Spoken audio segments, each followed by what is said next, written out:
أعوذ بالله من الشيطان الرجيم بسم الله الرحمن الرحيم ولله ما في السماوات وما في الأرض وكفى بالله وكيلا إن يشأ يذهبكم أيها الناس ويأتي بآخرين وكان الله على ذلك قديرا من كان يريد ثواب الدنيا فعند الله ثواب الدنيا والآخرة وكان الله سميعا بصيرا.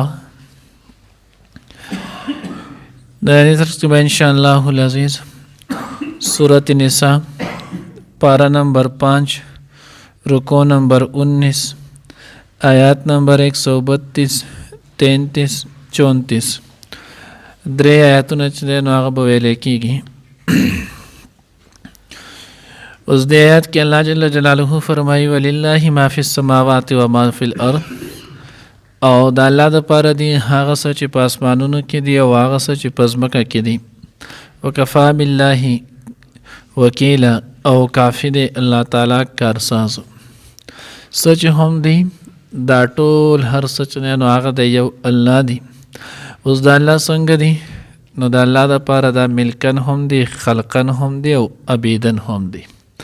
ځکه مالک هم یو الله دی، خالق هم یو الله دی، رازق هم یو الله دی، نو متصرف کې هم یو الله دی.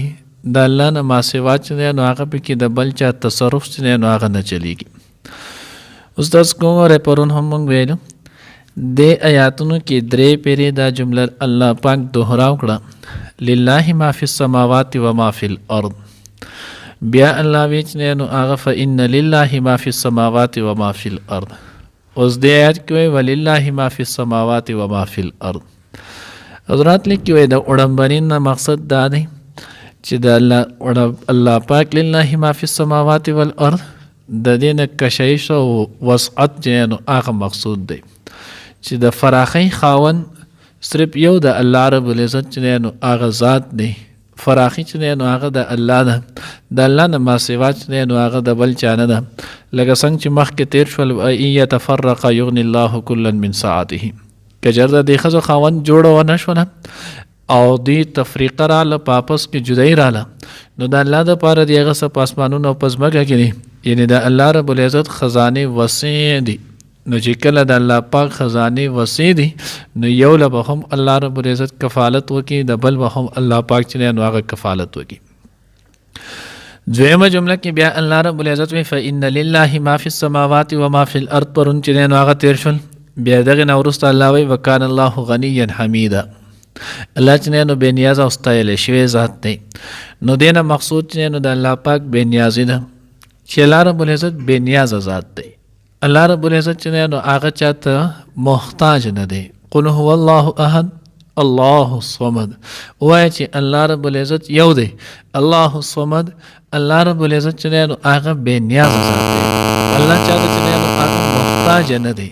ټول په ټوله خلق چې دی نو هغه الله ته محتاج دی، خو الله رب العزت د هیچا چې دی نو هغه محتاج نه دی. نو په دې کې دغه بې نیازي چې دی نو د هغې ذکر مقصود دی. ځکه الله وایي وإن تکفروا فإن لله ما فی السماوات، که تاسو انکار وکئ نو د الله دپاره څه چې دی نو دا ټول هر څه د الله دپاره دی. ستا په انکار یا ستا په عبادت د الله هېڅ هم نه کېږي. که تا عبادت وکړو تابعداري دې د الله وکړه، الله به ستا مقام او درجه اوچته کړي.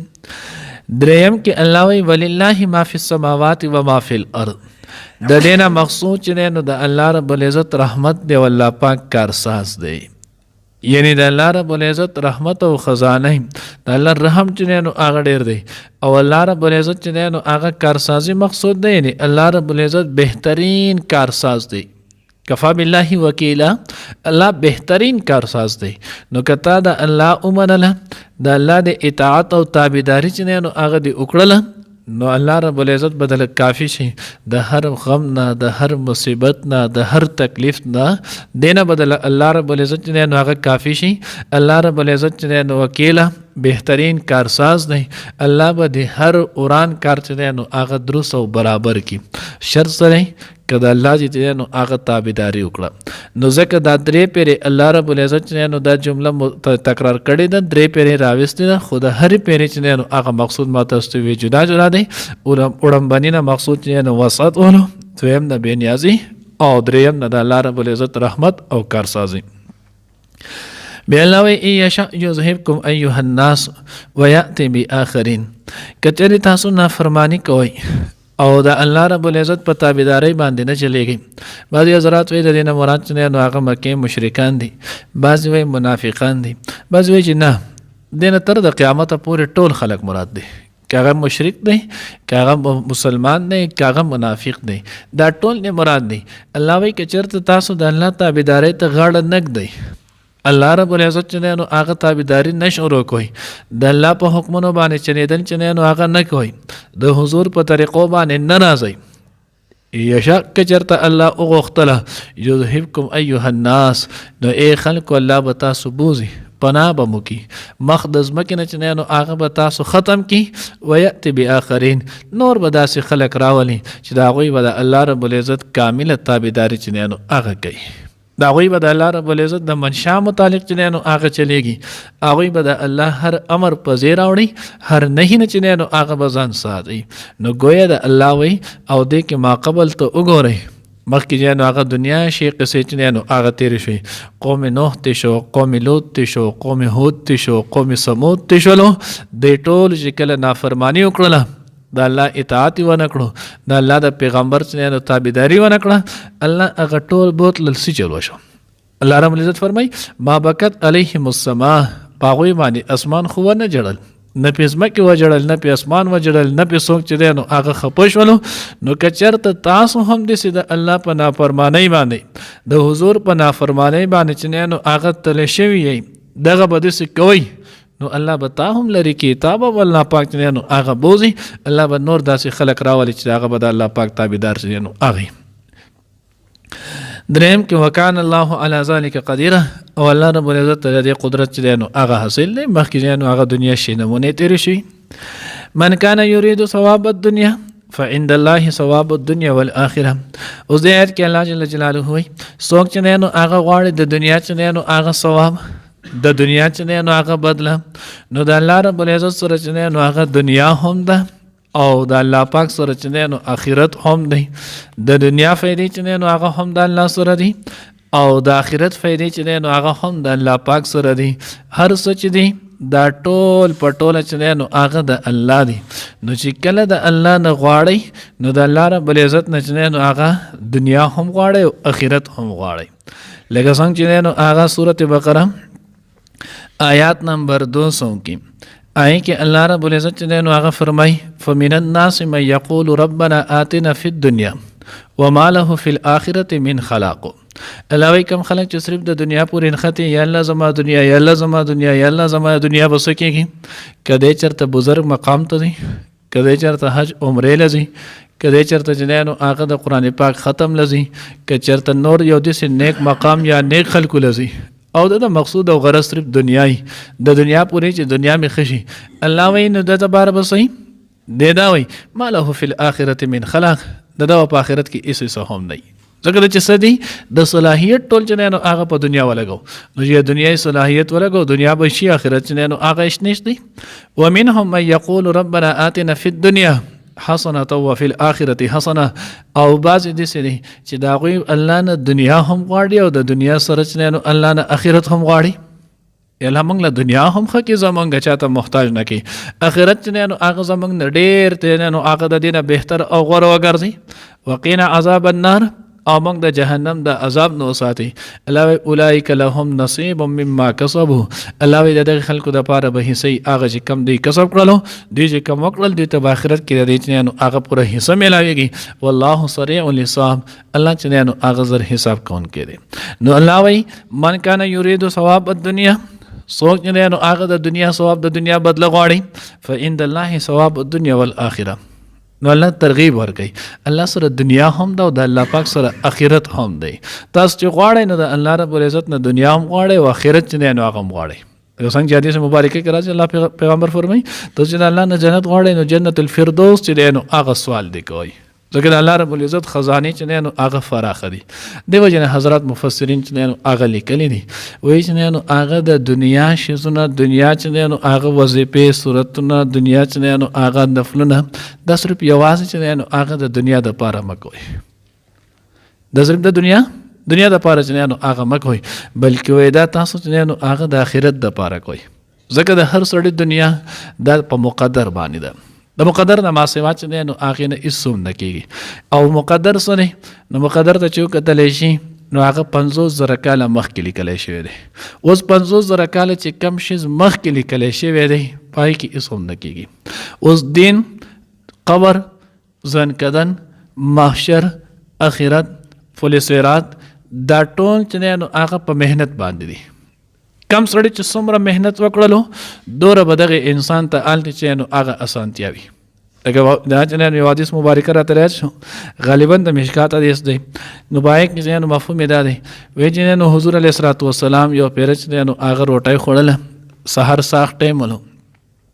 دې کې حضرت بلال رضی الله تعالی عنہ چې نو هغه رالو، نبی علیہ الصلوۃ والسلام ورته اے بلال ته نه راشه زمونږ سره چې نو هغه غدا وخوره، زمونږ سره د سحر ناشته د غرمې روټۍ وخوره. بلال رضی الله تعالی عنہ ورته د الله رسول زه خو روزه‌دار یم. نبی علیہ الصلوۃ والسلام څه نیک بخت سړی، مونږ چې نو خپل رزق وخوړو، بلال خپل رزق چې نو هغه ځان نه مخکې ولېږلو. نو دی وجه نه الله وایي دا چې نو هغه خو څه دی، هغه دلته وي په دنیا دا چې څه میلاویږي دا ټول په مقدر باندې دي. اوس د آخرت په اعتبار سره، نو د آخرت په اعتبار سره چې څومره د محنت کړی د هغې په قدر چې نو هغه به میلایږي. نو دی وجې نه دنیا وظیفې، دنیا چې نو هغه ذکر اذکار، یا د دنیا چې نو هغه ښځونو ته تلل، دا صرف د دنیا دپاره وایي مقصود نه دی جوړول پکار، بلکې دا د آخرت د الله د رضا چې نو هغه. نو دی وجې نه دغه یو کوشش وکړئ، شپه ورځ کې چې نو هغه 2 رکعاته نفل په ځان لازم کړئ. دا یاد ساتئ، ګورئ نفلو کې واجب نه او نظر به هم نه منئ. زما د لازم نه مقصد دا دی د دې اهتمام شروع کړئ. نو 2 رکعاته نفل په ځان باندې لازم کړئ. دا 2 رکعاته نفل به زه خالص د دې دپاره کوم چې الله ماته خپل ولایت او خپل قرب نصیب کړي. الله ماته خپل ولایت خپل قرب نصیب کړي، چې د الله پاک ولایت او د الله پاک قرب درته نصیب شولو، دنیا دې هم وشوله او آخرت چې دی نو هغه دې هم وشو. ځکه ته د الله ولی جوړ شولې او ته متقی او نیک جوړ شولې، نو د متقی او د نیک دپاره د الله رب العزت چې دی نو هغه وعدې دي. الله وایي زه به ورته داسې ځای نه ویرزقه من حیث لا یحتسب، داسې ځای نه به ورله رزق ورکوم چې د ده به د سره وهم ګمان چې دی نو هغه نه. الله وایي زما اولیاء ان اولیاء الله لا خوف علیهم ولا یحزنون، زما په نیکانو، زما په دوستانو د دې باندې به نه چې نو د دنیا څه غم او یری وي او نه واپي د آخرت دي. نو د دې وجې نه دا ځان باندې چې لازم کړي چې موږ به روزانه 2 رکعاته نفل دا صرف او صرف د دې یو غرض دپاره کوو چې الله رب العزت چې دی نو خپل ولایت او خپل قرب چې دی نو هغه ته نصیب کړي. څوک چې هم اوري څومره هم دغی او په خپل دغه دعا کې چې نو هغه ورسره ما هم شامل کړي چې ما ته هم الله پاک خپل ولایت او خپل قرب نصیب کړي، چې څومره زه ښه یم، نیک یم، دوره به تاسو ته ښې خبرې ښیم. نو د دغه وجې نه په خپل دعاګانو کې ورسره ما چې نو هغه هم شریک ساتئ. نو بهرحال دم ښکلې خبره ده چې سړی د خپل دنیاوي یو مقصد دپاره په ځای د مخلوق الله ته رجوع کوي. لکه انسان باندې مصیبت رالو، تکلیف پې رالو، قرض پې رالو، بیماری پې راله، اولاد نه کېږي، اوس دې دپاره چې دی نو هغه د وظیفه کوي، د الله نوم وایي، تلاوت کوي، نفل کوي. ښکلې طریقه ده چې د الله نه غواړي، داسې نه چې په دې کې یا بنیت شته یا چې دی نو هغه ګناه دی پکې او یا ناجایز دی. ښه طریقه ده، خو د دغې سره زیات تر د دین کارونه چې دی نو هغه حضرات وایي چې دا تاسو د آخرت دپاره کوئ، دې کې ورسره دنیا چې دی نو هغه مه شامل کوئ. الله دې موږ ته دغه شانتې نصیب کړي. ځکه الله وایي وکان الله سمیعا بصیرا، الله رب العزت چې دی نو هغه اورېدونکی او لیدونکی دی. نو چې کله ته د الله شولې، د الله چې څه دي هغه ټول به هر څه ستا شي. الله به بیا ستا هر قول، هر فعل، هر خبره هغه اوري هم. بصیره او الله رب العزت چې دی نو هغه لیدونکی دی.